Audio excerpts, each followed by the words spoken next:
Hello दोस्तों, नमस्कार। कैसे हैं आप सभी लोग? सभी को राधे राधे। और क्या हाल चाल हैं आप सभी साथियों के? मेरे प्यारे साथियों, 15 मिनट के ज्ञान के शो में आपका बहुत बहुत स्वागत है। तो सभी लोग जल्दी से आ जाइए, सेशन को अपने सभी दोस्तों के पास शेयर भी कर दीजिएगा। साथ ही साथ में आप लोग कमेंट करके ये भी बताइएगा कि आपको ये सेशन कैसा लगा। ठीक है, तो आइए मेरे भाई शुरू करते हैं। और आज के सेशन का जो टॉपिक है वो है मगध साम्राज्य। याद रखिएगा, यहाँ से क्वेश्चन आपके एग्जाम में पूछे जाते हैं, तो मैं उन क्वेश्चंस को लेकर आया हूँ जो आपके एग्जाम में ज़्यादातर आपके एग्जाम में यहाँ से पूछे जाते हैं, है ना। आप लोग जानते हैं कि 16 महाजनपदों में सबसे शक्तिशाली जो महाजनपद था वो कौन सा था? वो मगध ही था, जो कि सबसे शक्तिशाली क्या था? साम्राज्य था। ठीक है, चलिए, तो सबसे पहले कुछ इंपॉर्टेंट पॉइंट पे डिस्कस कर लेते हैं हम लोग यहाँ पे। तो आधुनिक बिहार के पटना तथा गया जनपदों की भूमि पर स्थित मगध प्राचीन भारत का एक महत्वपूर्ण राज्य था। मगध का प्रथम राजवंश जो था वो हर्यक वंश था। याद रखिएगा, मगध का जो प्रथम राजवंश था वो हर्यक वंश था। साथ ही साथ में इस वंश के संस्थापक बिंबिसार था, जिसने गिरिव्रज राजगृह को अपनी राजधानी बनाया। बिंबिसार ने अपने राजवैद्य जीवक को अवंती नरेश चंड प्रघोत की चिकित्सा के लिए उनके राज्य में भेजा था। तो इस पॉइंट को भी आप लोग याद रखिएगा अच्छी तरीके से। क्लियर है भाई? आगे आइए। बिंबिसार के पश्चात उसका पुत्र अजातशत्रु यानी कुणिक शासक बना। हर्यक वंश का अंतिम शासक नागदशक था। याद रखिएगा, हर्यक वंश का जो अंतिम शासक था उसका क्या नाम था? नागदशक था।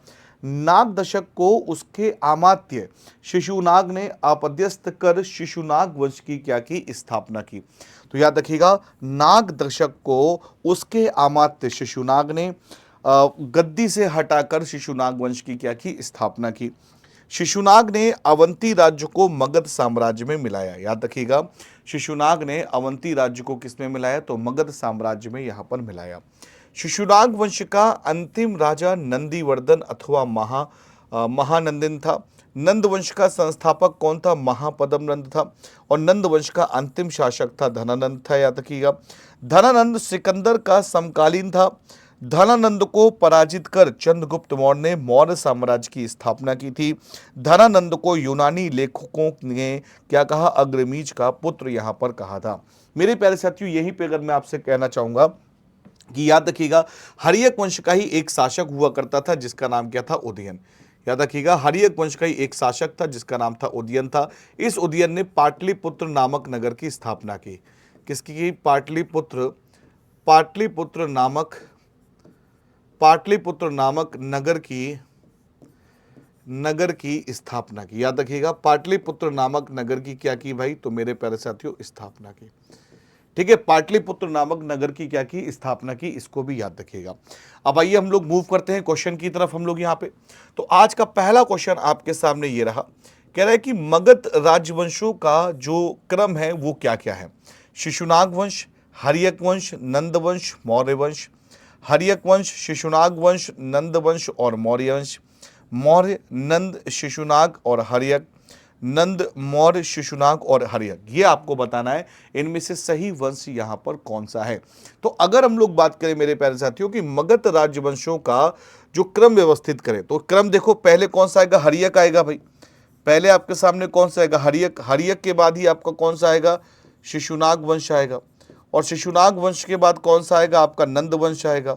नंद वंश के बाद आपका कौन सा आएगा? तो मेरे भाई याद रखिएगा, आपका मौर्य वंश आएगा। यानी आंसर यहां पे क्या हो जाएगा? सेकंड करेक्ट ऑप्शन यहां पर हो जाएगा। ठीक है, आंसर क्या होगा? सेकंड करेक्ट ऑप्शन यहां पर हो जाएगा। क्वेश्चन नंबर सेकंड पर आइए। वह कौन सा साम्राज्य है जिसने सबसे पहले युद्धों में हाथियों का इस्तेमाल किया?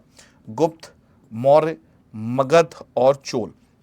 वह कौन सा साम्राज्य है जिसने सबसे पहले युद्धों में हाथियों का इस्तेमाल किया? वह कौन सा साम्राज्य है जिसने सबसे पहले युद्धों में हाथियों का इस्तेमाल किया? तो हाथियों का इस्तेमाल करने वाला व्यक्ति कौन था? तो मेरे भाई याद रखिएगा, मगध।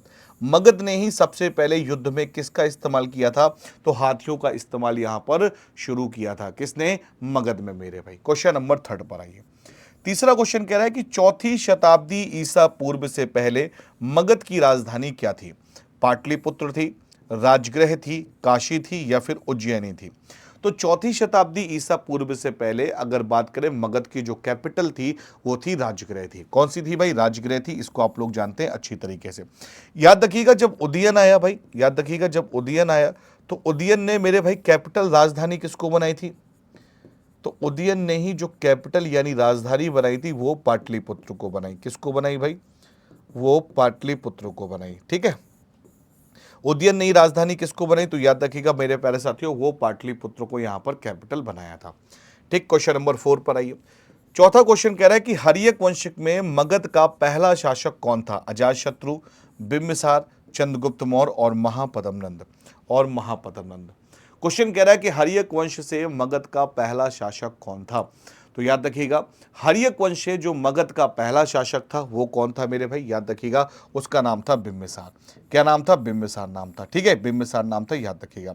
महापद्मनंद के बारे में बात करें तो ये नंद वंश का संस्थापक था। याद रखिएगा ये नंद वंश का कौन था भाई? तो ये नंद वंश का संस्थापक था। ये नंद वंश का संस्थापक था। चंद्रगुप्त मौर्य ये मौर्य साम्राज्य का संस्थापक था। ठीक है, ये मौर्य साम्राज्य का संस्थापक था। ये मौर्य साम्राज्य का संस्थापक था। अजातशत्रु के बारे में बात करें तो याद रखिएगा अजातशत्रु को कुड़िक शासक कहा जाता था। क्या कहा जाता था? अजातशत्रु को कुड़िक शासक कहा जाता था। अजातशत्रु ने ही द्वितीय, याद रखिएगा जो आपकी मेरे प्यारे साथियों पहली बौद्ध संगति हुई, प्रथम बौद्ध संगति, इसकी अध्यक्षता की प्रथम बौद्ध संगति इसी के समय पे हुई थी। इसी के समय में हुई थी। ठीक है, याद रखिएगा इसी के समय पे हुई थी। इसको भी आप लोग याद रखिएगा भाई। बात क्लियर है? यहाँ पे कोई दिक्कत समस्या नहीं है? चलिए आगे बढ़ते हैं भाई। अगला क्वेश्चन आपके सामने ये रहा, क्वेश्चन नंबर 5 कह रहा है कि कौन मगध के शक्तिशाली शासकों में से एक था? चंद्रगुप्त मौर्य, बिंबिसार, अशोक और शिशुनाग। निम्नलिखित में से कौन मगध के शक्तिशाली शासकों में से एक था? मगध के शक्तिशाली शासकों में से एक कौन सा था? तो याद रखिएगा मेरे प्यारे साथियों यहां पे आंसर हो जाएगा बिंबिसार। क्या आंसर हो जाएगा? बिंबिसार। यहां पे क्वेश्चन नंबर 9 पर आइए। अजातशत्रु हर्यक वंश का एक शासक किसका पुत्र था? बिंबिसार, महापद्मनंद, चंद्रगुप्त मौर्य और शिशुनाग। यानी क्वेश्चन पूछा गया है जो अजातशत्रु है वो हर्यक वंश के एक शासक में किसका पुत्र था? किसका पुत्र था? तो याद रखिएगा कि अजातशत्रु जो पुत्र था भाई वो किसका पुत्र था मेरे प्यारे साथियों? वो बिंबिसार का था। किसका था मेरे भाई? बिंबिसार का था। याद रखिएगा ऐसा कहा जाता है कि अजातशत्रु ने ही अपने पिता बिंबिसार की क्या कर दी थी? हत्या कर दी थी। और इस वंश को पितृहंता वंश भी कहा जाता है, यानी पितरों की हत्या करने वाला वंश भी इसको कहते हैं। क्वेश्चन नंबर 10वें पर आइए। क्या कह रहा है कि प्रसिद्ध चिकित्सक जीवक को किसके दरबार द्वारा नियुक्त किया गया था? बिंबिसार, अशोक, चंद्रगुप्त मौर्य और शिशुनाग। यहाँ पे प्रसिद्ध चिकित्सक जीवक को किसके दरबार में नियुक्त किया गया था? तो याद रखिएगा किसके दरबार में नियुक्त किया गया था मेरे भाई? तो ये नियुक्त किया गया था आपके बिंबिसार के दरबार में। ठीक है, बिंबिसार के दरबार में जीवक को याद रखिएगा चंड प्रगोत, अवंती नरेश थे जिनका नाम था चंड प्रघोत, अवंती नरेश चंद्र प्रघोत। और याद रखिएगा फिर इसके बाद बात करेंगे हम लोग यहाँ पे अवंती नरेश चंड प्रघोत। और साथ ही साथ में मेरे भाई याद रखिएगा यहाँ पे अच्छी तरीके से आपके गौतम बुद्ध, जब गौतम बुद्ध बीमार हो गए थे, जब गौतम बुद्ध क्या हो गए थे भाई? बीमार हो गए थे, तो यहाँ पे इनको भेजा गया था। ठीक है, तो इसका आंसर आपके सामने क्या हो जाएगा? बिंबिसार करेक्ट ऑप्शन आपके सामने यहाँ पर हो जाएगा। ठीक है भाई, अगले क्वेश्चन की तरफ मूव करें। अगला क्वेश्चन आपके सामने ये रहा, क्वेश्चन नंबर 11 कि बिंबिसार ने किस राजवंश के राजा के उपचार के लिए राजवैद्य जीवक को भेजा था? चोल, अवंती, गुप्त और मौर्य। तो अभी अभी मैंने आपको बताया है कि बिंबिसार ने किस राजवंश के राजा के उपचार के लिए राजवैद्य जीवक को भेजा था? तो याद रखिएगा मेरे प्यारे साथियों अवंती नरेश चंड प्रघोत के पास। ठीक है, अवंती नरेश चंड प्रघोत के पास यहां पे भेजा गया था। क्वेश्चन नंबर 12 पर आइए। 12वां क्वेश्चन कह रहा है कि निम्नलिखित में से कौन सा शासक मौर्य वंश से संबंधित नहीं था? चंद्रगुप्त, बिंदुसार, अशोक और बिंबिसार। निम्नलिखित में से कौन सा शासक मौर्य वंश से संबंधित नहीं था? निम्नलिखित में से कौन सा शासक मौर्य वंश से संबंधित नहीं था? तो मेरे भाई याद रखिएगा आंसर क्या हो जाएगा? डी। डी राइट ऑप्शन यहाँ पर हो जाएगा। तो अगर बात करेंगे यहाँ पे कौन सा शासक मौर्य वंश से संबंधित नहीं था, तो मेरे प्यारे साथियों यहाँ पर राइट ऑप्शन हो जाएगा बिंबिसार। क्योंकि जो बिंबिसार है याद रखिएगा ये हर्यक वंश से संबंधित था, ये हर्यक वंश था, जबकि चंद्रगुप्त मौर्य हो गया, बिंदुसार हो गया, अशोक हो गया, ये सारे के सारे आपके मौर्य वंश से संबंधित शासक थे। ठीक है भाई, चलिए नेक्स्ट पे आइए, क्वेश्चन नंबर 13। अजातशत्रु ने किस पर आक्रमण करने के संबंध में वस्काकार नामक अपने मंत्री को बुद्ध के पास उनका परामर्श लेने के लिए भेजा? कौशल, वज्जी, अंग और मगध। अजातशत्रु ने किस पर आक्रमण करने के संबंध में जो उसके जो मंत्री थे वस्काकार, उसको बुद्ध के पास परामर्श लेने के लिए भेजा था? तो कहां भेजा था? तो याद रखिएगा मेरे प्यारे साथियों, ये आपके वज्जी संघ पर भेजा था। कहां भेजा था इसको? तो याद रखिएगा वज्जी संघ पर इसको भेजा था। मेरे भाई सेशन अच्छा लग रहा हो लाइक कर दीजिएगा, सेशन को शेयर कर दीजिएगा। पर डे आपको ये वीडियो मिलती रहेगी। अभी हम लोग बिहार का इतिहास में मगध यहां पर कर रहे हैं, धीरे धीरे करके हम सारी चीजों को यहां पे क्लियर कर लेंगे। ठीक है, चलिए अगले पे आइए भाई, क्वेश्चन नंबर 14। क्वेश्चन नंबर 14 आपके सामने आ गया कि हर्यक वंश के भारतीय शासक का नाम क्या, जो अजातशत्रु के पुत्र थे जिन्होंने पाटलिपुत्र शहर की स्थापना की? जो अजातशत्रु के पुत्र थे और जिन्होंने पाटलिपुत्र नामक शहर की स्थापना की, तो बिंबिसार, उदयन, चंद्रगुप्त मौर्य और महापद्म नंद। बताइए भाई, हर्यक वंश के भारतीय शासक का नाम क्या था जो अजातशत्रु के पुत्र थे जिन्होंने पाटलिपुत्र शहर की स्थापना की? तो याद रखिएगा उनका नाम था भाई क्या? उदयन नाम था। ठीक है, क्वेश्चन नंबर 15 पर आइए। नंद वंश का पहला शासक कौन था? तो आप सभी लोग जानते हैं कि नंद वंश के पहले शासक का नाम था महापद्म नंद। ठीक है, महापद्म नंद नाम था, याद रखिएगा। अच्छा, यहाँ पे थोड़ा मिस्टेक हुआ है, इस मिस्टेक को मैं सही कर देता हूं भाई। अरे क्या दब गया ये इस वाले में ना, ठीक है, हाँ यहाँ पे थोड़ा मिस्टेक हुआ है, महापद्म नंद बी होगा, यहीं पे सही कर देते हैं, वो हो जाता है पीपीटी वगैरह में। ठीक है, चलिए अगले में आइए भाई, अगला क्वेश्चन। अगला क्वेश्चन आपके सामने ये रहा, और अगला क्वेश्चन आप लोगों से क्या कह रहा है, ध्यान से देखिएगा भाई। क्वेश्चन कह रहा है शासक का नाम साम्राज्य का संस्थापक सुमलेखित कीजिए। क्वेश्चन नंबर 16 यहां पर है। ठीक है, अब सही हो गया। क्वेश्चन नंबर 16, क्वेश्चन नंबर 16 आपके सामने यहां पर ये रहा। अब देखो यहां पे महापद्म नंद मगध साम्राज्य, अजातशत्रु मौर्य साम्राज्य, बिंबिसार मौर्य साम्राज्य, चंद्रगुप्त मौर्य हर्यक। तो ये गलत हो गया क्योंकि चंद्रगुप्त मौर्य जो आपके हैं ये तो मौर्य साम्राज्य से है ना, तो ये तो गलत हो गया। बिंबिसार ये भी भाई साहब हर्यक साम्राज्य से हैं, अजातशत्रु ये भी मेरे भाई हर्यक साम्राज्य से हैं, ये भी गलत हो गया। तो सही क्या है आपका? महापद्म नंद, इनका संबंध आपका मगध साम्राज्य से है। ठीक है, इनका संबंध किससे है भाई? तो याद रखिएगा आपका मगध साम्राज्य से इनका संबंध है। बात क्लियर है भाई? चलिए बहुत बढ़िया।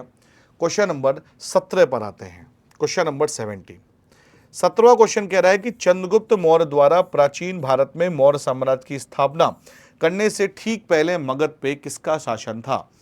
मतलब जब मौर्य साम्राज्य की स्थापना हुई उससे ठीक पहले मगध पे किस साम्राज्य का शासन था? तो याद रखिएगा वो शासन था मेरे भाई किसका? तो नंद वंश का था। और नंद वंश का अंतिम ही शासक कौन था? तो याद रखिएगा धनानंद था। धनानंद की हत्या करने के बाद ही आप लोग याद रखिएगा यहाँ पे किसकी स्थापना की थी? मौर्य साम्राज्य की स्थापना यहाँ पर की गई थी। क्वेश्चन 18 पर आएंगे। निम्नलिखित मगध राजवंशों का काल क्रमानुसार व्यवस्थित कीजिए। नंद वंश, शुंग वंश, मौर्य वंश और हर्यक वंश।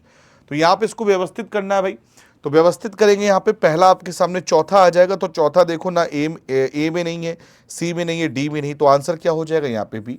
आंसर क्या हो जाएगा यहाँ पे? बी करेक्ट ऑप्शन हो जाएगा यहाँ पे। क्लियर है भाई? क्वेश्चन नंबर 14 पर आइए, क्वेश्चन नंबर 19 पर आइए। राजा नंद का उल्लेख करने वाला अभिलेख प्रमाण पत्र कौन सा? तो याद रखिए खारबेल का हाथी गुम्फा अभिलेख। राजा नंद का उल्लेख करने वाला अभिलेखीय प्रमाण है तो वो है खारवेल का हाथी गुम्फा अभिलेख है। इसके बाद बात करेंगे क्वेश्चन नंबर 20 क्वेश्चन कह रहा है गौतम बुद्ध के समय प्रसिद्ध वैद्य जीवक जिसके दरबार से संबंधित था, किसके दरबार से था? तो सभी लोग जानते हैं मेरे भाई बिंबिसार के दरबार से संबंधित था। बिंबिसार के दरबार से क्या था? संबंधित था। क्वेश्चन नंबर 21, प्रथम मगध साम्राज्य का उत्कर्ष किस शताब्दी में हुआ था? तो याद रखिएगा ईसा पूर्व की 6वीं शताब्दी में यहां पर हुआ था। क्वेश्चन नंबर 22, यहां पर आपको मिलान करना है प्रघोत, उदयन, प्रसंजित, अजातशत्रु।